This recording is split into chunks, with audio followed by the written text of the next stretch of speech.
Hey, Bridget and I are going to try and do more lives. It's the one thing that we get a little bit clunky on.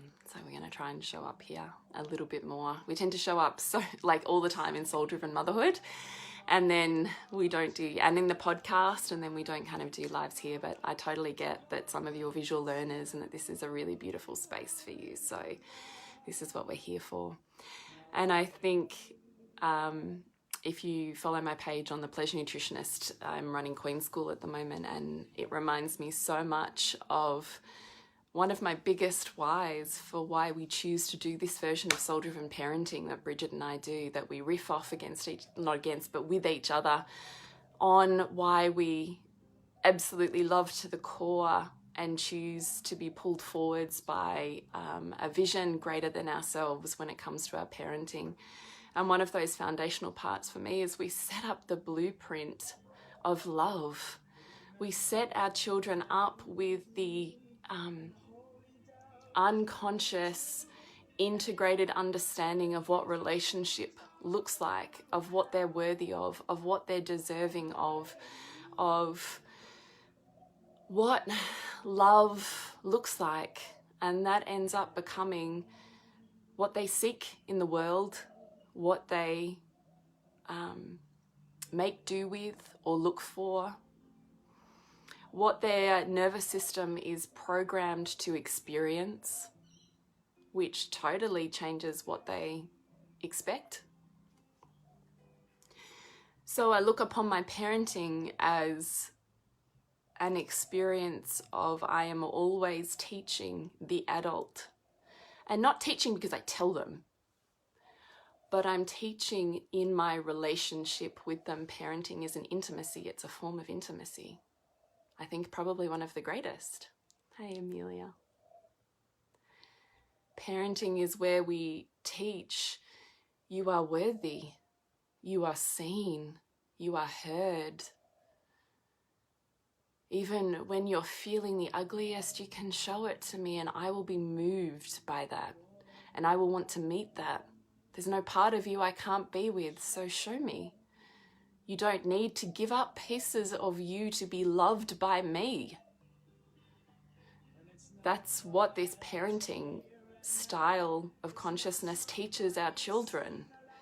It teaches them to look for the love that feels and smells like that. And it breaks my heart to think of my children accepting anything less. And that's, I don't know, I think I'm even lost for words. I'm just like heart explosion of, I really take it that seriously. We are creating the blueprint for love, for all of their future relationships. Of course, they can choose to consciously unwire. Of course, they can choose a path that looks different to ours. But how many of us still are programmed from years 3 and under, from years 7 and under? Okay, sure, the nervous system doesn't stop developing until 28, but its foundations, its core voids are already there. Their sense of reflection in love, their sense of connection, their tolerance of the other, their sense of ownership is all laid down in how we parent and show them love, of how we meet them. I really think it's that potent. So that's all I've got to say, other than just feeling into it all. I would love for you to just sit with just the profound nature of that. It's not about right or wrong. It's not about being robotic and perfect, because that's not intimacy. It's about the exchange of respect, reverence, and honoring that flows between two people. And our children are not less. I don't look to my children as being something other than whole and complete humans. So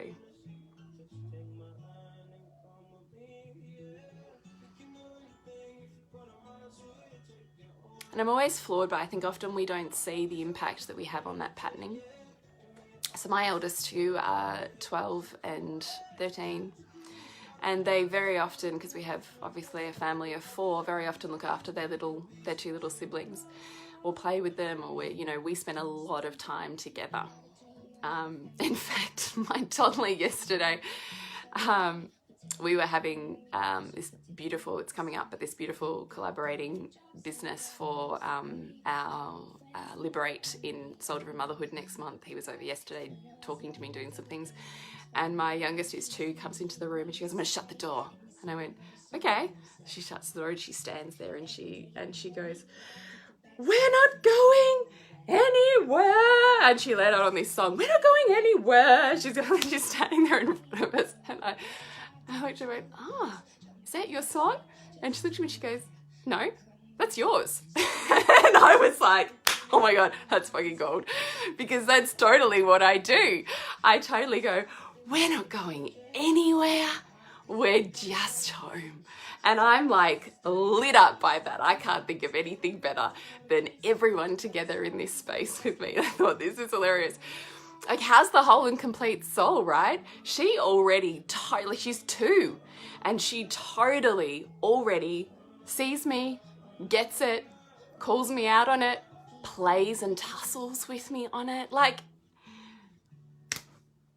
she's not as developed as a 2-year-old brain, right? Because she's bigger than that. Like, I find it freaking epic. And then I watch my older 2. For instance, my older daughter, I can't remember which one of them was, might have been the youngest one, was crying. And just instantly she gets down. Presence, focus, open body, eye contact. You look really sad right now. Did that really hurt? And I was just like, I don't have to say anything. It's part of who she is. I haven't taught her that other than offering her the opportunity of receiving it. And she receives it. She loves how it feels, and now she emulates that. Be inspiration, not intimidation, right? Be worth emulating. Teach them love. Teach them the highest form of communication in empathy and compassion, because it's when they have that EQ, that emotional intelligence, they're absolutely set for life. Like, I don't worry about my children entering the world because I know they have the tools to deal with it. They don't need their world to be exactly as they need it to be in order for them to be okay. They don't hand over their power that way. They don't hand it over to a partner who says it's okay, or a friend who says, yeah, that's good or that's not. Their mood should not be influenced by someone else's state. They are a whole and complete being and powerful in that.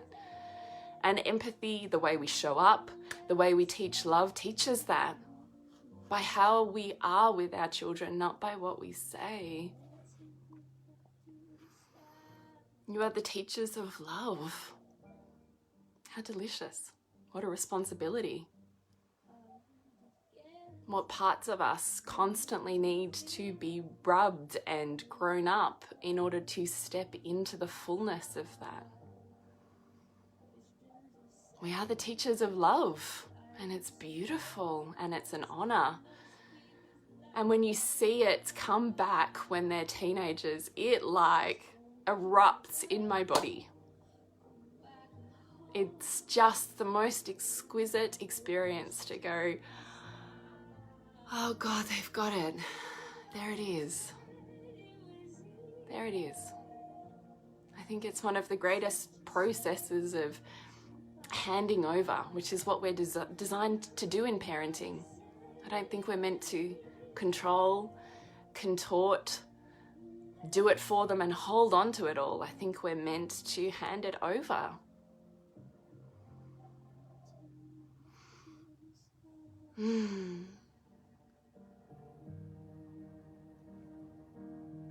I had my business coach over the other day, and she was swooning and melting over my son's presence, which tends to happen around any woman that he's around.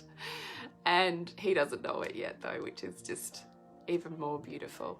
And she was like, my God, that's like what happens when you're raised by a queen, right?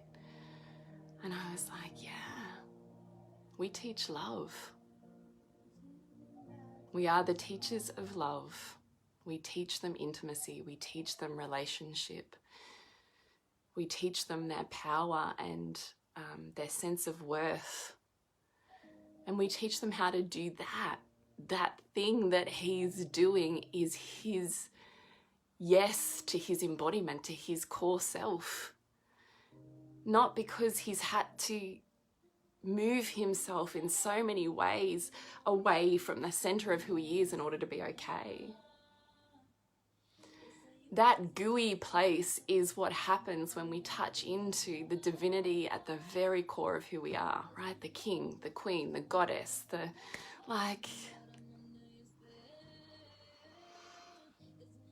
it's so beautiful.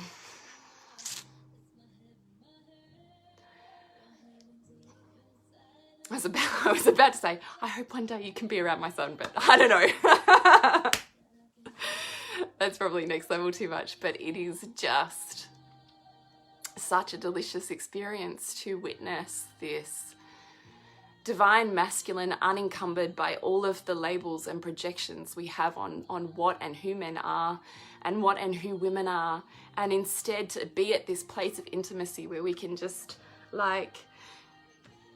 bow to each other's gifts and amplify the energy and the experience of that. This makes me melt. We are the teachers of love. And I love it. And sometimes you're gonna fucking hate it, right? Because of all of the places you have to go to step into that. But what a gift, because that holds the key to your power. If you didn't see it, you couldn't step into it. Awareness has to be the first step, and there's nothing like these beautiful expressions of all of our unconscious self walking around us. Like, we're not going anywhere, right? So fucking good. So that's what I thought I'd pop on here and say today. I hope you got something out of it. I'm going to try and show up here more often. So I'll see ya.